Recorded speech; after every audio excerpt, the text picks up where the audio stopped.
a leader in the Southeast Coalition to ban Petcoke in Chicago.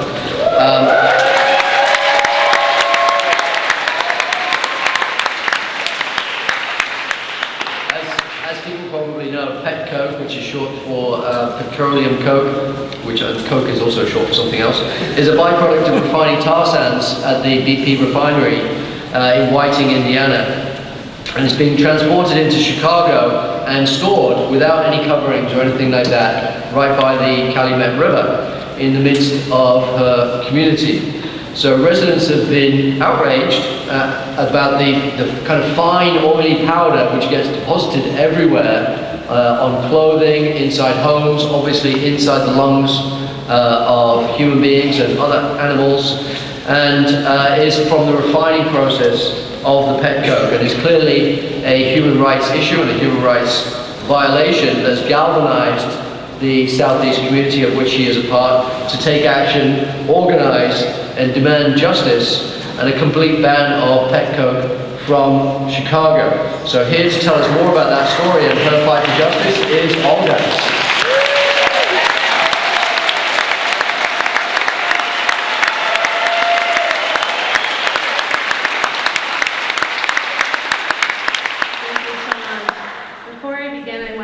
Thank you to the climate marchers who also stopped in Chicago. They're marching from California all the way to here and then to Washington, D.C. I also want to acknowledge some people that are in the audience today, Vicki Hamlin and Al Smith from the Mike Cats. And Cliff from South Chicago, if they're part of the band Petcoke.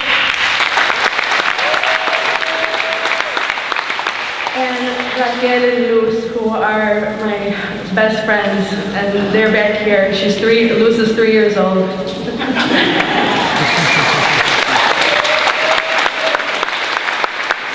My husband also traveled from Chicago with me. He's watching live from Brooklyn with my 2 little girls. So let's begin. Growing up in South Chicago was sometimes lonely for me and my younger siblings, Roberto and Katie.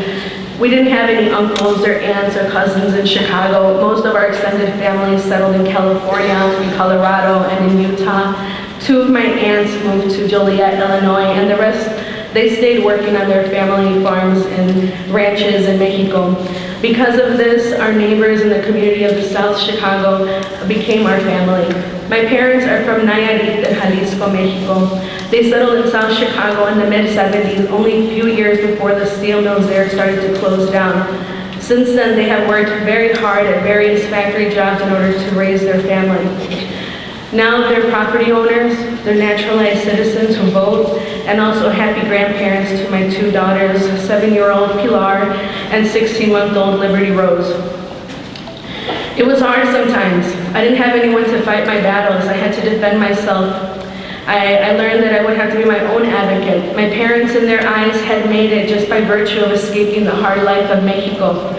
This is America. There are opportunities here. They didn't want to rock the boat. So oftentimes they remained quiet when they came across racist people or were discriminated against at work or on the street.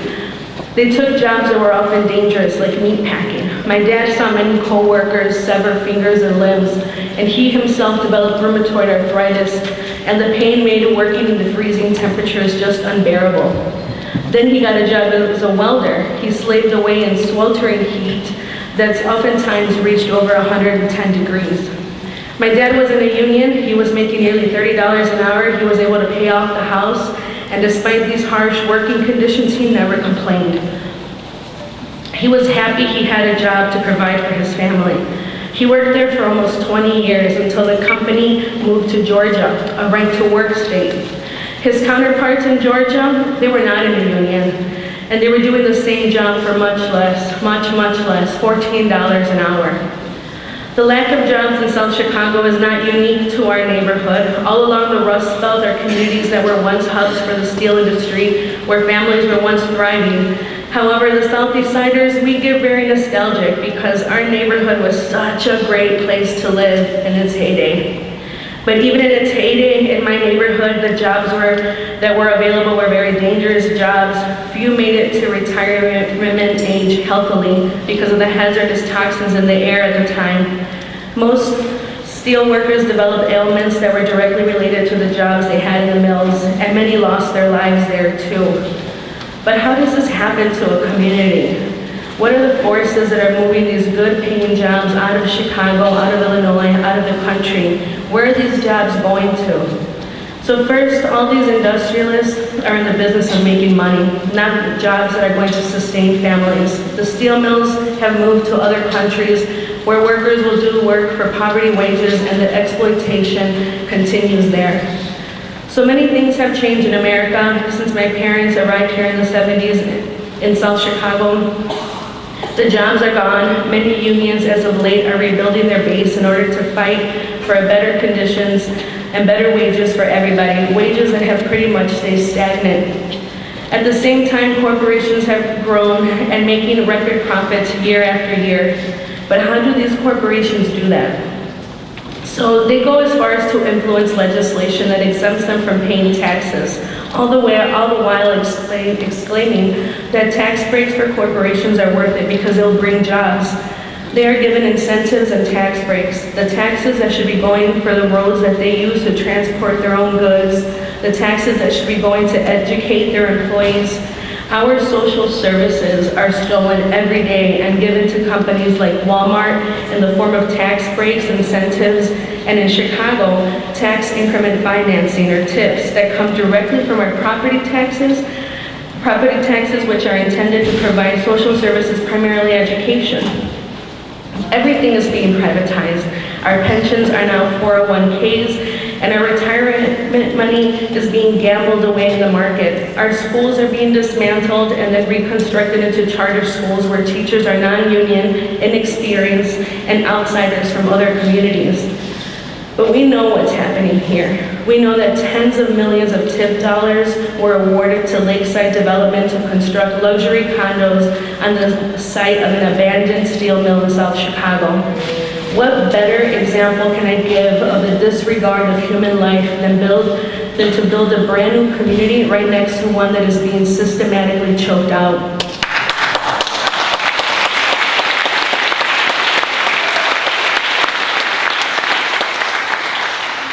The pollution in our neighborhood was something that we didn't think too much about when we were growing up.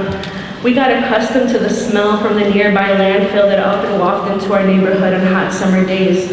When we went to the beach at Calumet Park, there would always be this black residue on the shore as the tide was receding. And many times we saw little black pieces of coal that were likely falling off the barges and freighters into Lake Michigan. The bridges and the train crossings were a nuisance when we were in a hurry to get somewhere, but we never thought too much about what was being transported on those ships and on those trains. We didn't think too much about where it was coming from or where it was going. My brother Roberto has been in the Army for 9 years.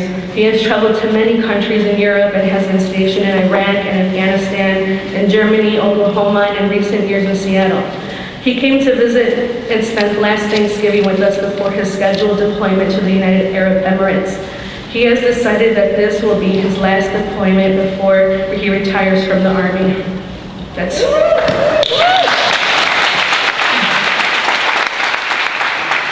You can imagine how happy my family is, especially my oldest daughter, this is so hard, who's only had a handful of visits with him since her whole life. He's been in the military. Last summer, he bought a house in the old neighborhood, and he intends to start his civilian life again as a proud South Chicagoan. During his visit, we talked a lot about this latest environmental struggle that we currently find ourselves in South Chicago.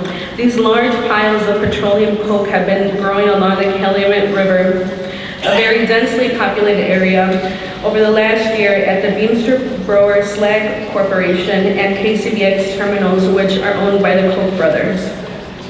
Petroleum coke, or Petcoke, sometimes called the dirtiest of dirty fuels, is a waste byproduct of crude and tar sand oil and often is used as an inexpensive substitute for coal. When Petcoke dust sits uncovered, even light or moderate winds can lift this fine powder, which then wafts into our homes, our backyard pools, and the lungs of our children and our pets. We talked about the community's outrage that an emergency injunction had not been issued to stop KCBX from handling Petcoke until there was enough information regarding the health hazards posed by these piles. Instead, they continued to operate there, making big bucks, storing and selling this waste product. And they intend to start bringing much more of this stuff when BP's new coker in Whiting, Indiana starts operating at full capacity. It's another example for us how companies like Coke Industry and BP are better protected than American families. Despite local media attention generated, the progress has been very limited. The city has passed restrictions on Petcoke, but their regulations are rife with loopholes. And we don't even know the harm it's already caused because no one is doing a health analysis on the community members. Instead, we have been asked by the city, the Illinois Environmental Protection Agency, and the Attorney General to report uncovered trucks, the size of Petcoke piles, Petcoke in the air in windy days, and so forth. In essence, we're being asked to do their job. The bureaucratic process hasn't yielded the regulations to sufficiently protect our families, so we took this battle to the streets. On April 26th, we had over 200 people participate in a march through the neighborhood. And it's not something,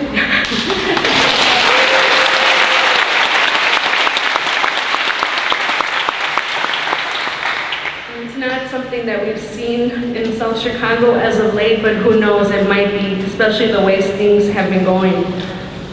So our march demands were: 1, a complete removal and ban of Petcoke and other sources of particulate matter; 2, an investigation in the health risk of the residents of South Chicago; 3, for BP to be returned to the federal no contract list, which they were placed on 4 years ago following their contamination of the Gulf, the Deepwater Horizon disaster.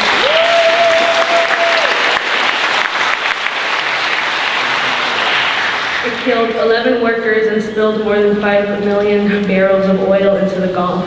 And 4, for the city of Chicago to become a leader in green energy by shifting our energy sources to natural and renewable-based resources like solar and wind power. So how did all of this kick off?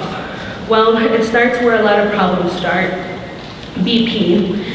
The BP refinery in Whiting, Indiana, just across the Illinois border, recently underwent huge upgrades in their operation. It now owns one of the biggest cokers in the world. It cost nearly $4 billion to construct. Essentially, this coker is like a huge washing machine that separates the Petcoke from the petroleum. 6,000 tons of Petcoke a day will be coming from BP in Whiting when the coker finally starts operating at full capacity. That's 3 times more what we're seeing now. But why so much Petcoke? So U.S. refineries are beginning to process this heavier carbon-rich tar sands from Canada. Tar sands processing produces much more Petcoke than regular crude oil, hence all the costly upgrades at BP. It's used as an industrial fuel in things like cement manufacturing, but because it is so dirty and there are some environmental restrictions on burning Petcoke in the U.S., it's mostly sold to countries like China, Mexico, and India. Illinois Attorney General Lisa Madigan has said there will be a growing amount of Petcoke that is coming to these areas to the extent that there is already a problem. There is grave concern that there will be a much larger problem very soon. August. So August of last year, it got really windy, which is not rare in Chicago. However, this day, the Petcoke piles were very high and the wind carried the Petcoke all over our neighborhood. At a Little League field nearby, the game was called because it looked like the neighborhood was on fire. People were calling 911 and reporting a fire, but they couldn't say exactly where, just that the neighborhood looked like it was on fire. My friend Madi was celebrating her mom's 60th birthday, and they had to throw all the food away and go inside because Petcoke had gotten all over their food and all over their gas. September. The August storm prompted emergency neighborhood meetings. They were held at people's homes, at bars, at front stoops. Different nonprofit groups, environmentalists, mom and dad started meeting together, and we began to learn about Petcoke. These meetings turned into mini Petcoke support groups, kind of. Ultimately, after several meetings, the Southeast Side Chicago Coalition to Ban Petcoke was formed in order to strategize a united community response to what was happening. October. There was a really good article in the Chicago Tribune about the blight in South Chicago. It was a nice springboard for our first community-wide meeting. The IEPA was asked to attend. We had a lot of questions for them. When they finally responded, they merely gave the organizers an incident report for community members to start filling out and said they weren't quite sure they would make the meeting. Many of the residents are Spanish speakers, and getting the forms in Spanish from them was like pulling teeth. They actually showed up to the first meeting with the forms translated, which was good. However, they admitted that they have a point person for KCBX Petcoke storage site that does regular inspections. This outraged the meeting attendance even further. How could this be happening? These agencies and the procedures in place to protect the public safety were obviously not working at all. The alderman was at this meeting as well. He looked more outraged at our anger than the companies behind this mess. He tried desperately to placate us, and he assured everyone he was working on fixing the problem, but nobody bought it. After that, we learned that the Attorney General started investigating the problem, and some community members filed a class action lawsuit against KCBX and BP. November to December. So much happened so fast right before the holidays last year. The Attorney General filed a lawsuit against KCBX. Chicago Mayor Emanuel visited the Southeast Side and announced his plan to propose Petcoke regulations. The IEPA held a meeting at a local church, but it did not go very well for them, the AG or the alderman. The community showed up, fired up, and with sophisticated questions that basically no one could answer. At this point, thanks to social media, mainly Facebook, the word had got out about how terrible Petcoke is for people and the environment. It was like when a doctor diagnoses your child with something, parents go home and Google the crap out of it until they become experts on it. The same kind of thing was happening here. The neighborhood Facebook page was inundated with dozens of articles about the Koch brothers and how they oppose environmental regulations, labor laws, and their support to groups that challenge climate change. There were posts about the Petcoke bans in Detroit and how the community there was able to kick the Petcoke out of the city. The piles there also happened to be owned by the Koch brothers, and South Chicago wanted the same as Detroit, an outright ban. Beamster Brothers, the smaller of the two companies handling the Petcoke, was required to immediately remove all of their Petcoke because they didn't even have the proper licenses to handle it, which they had been doing for over a year. The final regulations, however, grandfathered in any company already handling Petcoke in Chicago and conveniently left a window even for companies that didn't have the proper licenses to go back into the Petcoke business if they chose. Around mid-December, a delegation of governmental officials visited the Southeast Side and they vowed to take action. Senator Durbin, Representative Robin Kelly, U.S. EPA Regional Administrator Susan Herman, IEPA Director Lisa Benet, Alderman John Pope, they all listened to several of the residents' complaints about the Petcoke. But more interestingly, during this time, we met Christine Wally. She's an MIT professor who's originally from my neighborhood, the Southeast Side of Chicago. She's currently working on a full-length documentary of the lasting social and environmental impacts of deindustrialization in South Chicago and the key role it's played in expanding class inequalities in Chicago and in the United States. She helped to start a balloon mapping project in South Chicago. A balloon mapping is sending this huge weather balloon with a camera attached and a continual shutter. The balloon is tethered, so as the balloon is flapping around in the wind, the camera is taking pictures of everything below, one picture every couple of seconds. These images are then uploaded to an open source program called Map Knitter, and the program is used to stitch the pictures together. Anyone can add a wiki and field notes to help future balloon mappers. Using DIY methods of obtaining data has been very exciting for us.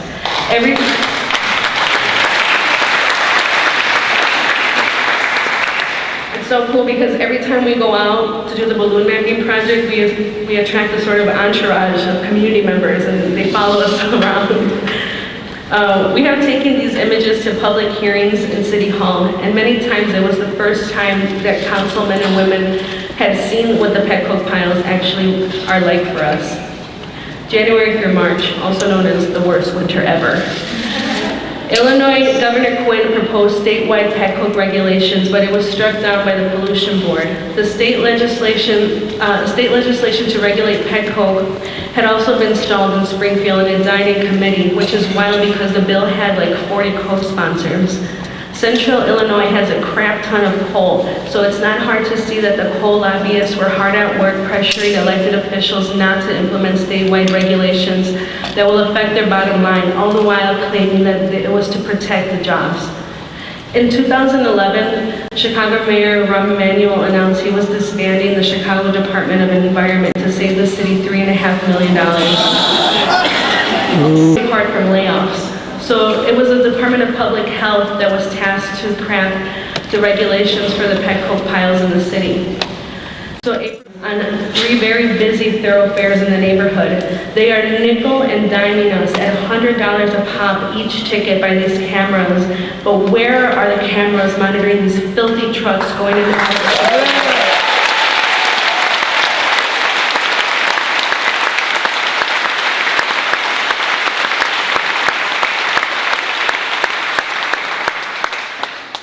The city gave KCBX 2 years to construct an enclosure over the Petcoke piles. However, the regs also have something called variances, which are basically exceptions that companies can ask for to curtail these new citywide regulations. The regulations do very little to stop this toxic avalanches coming through on uncovered trains, barges, and trucks. There is a serious miscommunication campaign going on in South Chicago right now. Letters are being sent to residents by KCBX touting that they're a good neighbor, that they're spending millions to install a dust suppression system, but they don't mention that this dust suppression system doesn't work on the windiest days when it's needed the most. And they also conveniently leave out the fact that they have been cited by the EPA for particulate matter that was found in the air monitors at George Washington High School nearby. The environmental impact of violations, according to the notice of violations by the EPA, are excess emissions of particulate matter contain microscopic solids or liquid droplets, which may get deep into the lungs and cause serious health problems. Particulate matter exposure contributes to irritation of the airways, coughing and difficulty breathing, decreased lung function, aggravated asthma, chronic bronchitis, irregular heartbeats, non-fatal heart attacks, and premature death in people with heart and lung disease. There is also greenwashing happening in South Chicago to the extent that the current alderman's advertisement for this year's music festival was a picture of the iconic Skyway Bridge from the Blues Brothers movie with a bitty little plant coming up through the middle of it and a tagline that read, "From steel to green."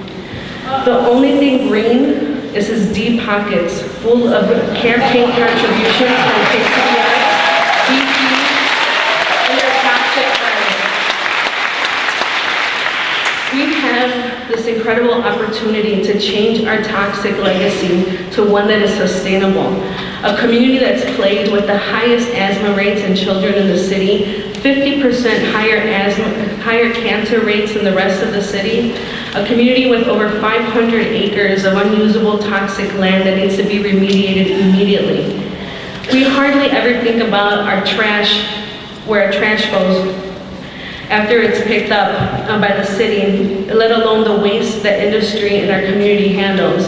However, in South Chicago, there's been a surge of industry, and it's mostly exclusively waste related. We have industrial composting, we have the Petcoke, we have sulfur that comes from BP, it's processed into pellets and then resold to BP. This is all done right along the Calumet River. We have Agrifine, a company that's spun off of ADM that uses animal matter to make fertilizer and feed for animals, a disgusting process that essentially feeds animals back to themselves. It smells so freaking terrible, like decomposing bodies throughout the neighborhood. The company insists that this smell is not harmful, it's just a nuisance. However, my oldest daughter was asleep one day on the way home from a party, and when she woke up and smelled the stench in the air, she immediately threw up. They also never consider the mental health of the community, a community where people have to think twice about having a backyard party because of this offensive odor. For too long in this community, our elected officials have been merely dealing with the symptoms of these problems, if that.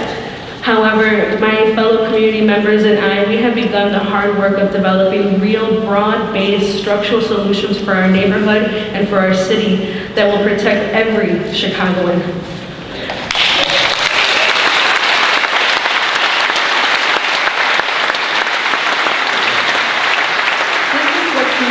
Class warfare, but it's only war when we rise up and fight against the forces that have hijacked our lives.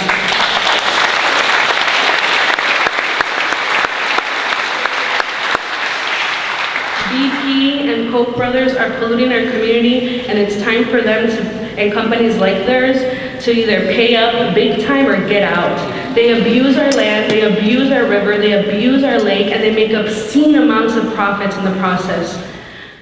As a mother on the front lines of this battle, I remain very hopeful that repairing the harm to the Calumet Ridge region will be something that we can do for future generations of South Chicagoans. These companies are not welcomed here, and they should not be permitted to access and utilize the lake and river in ways that endanger us. Thank you very much.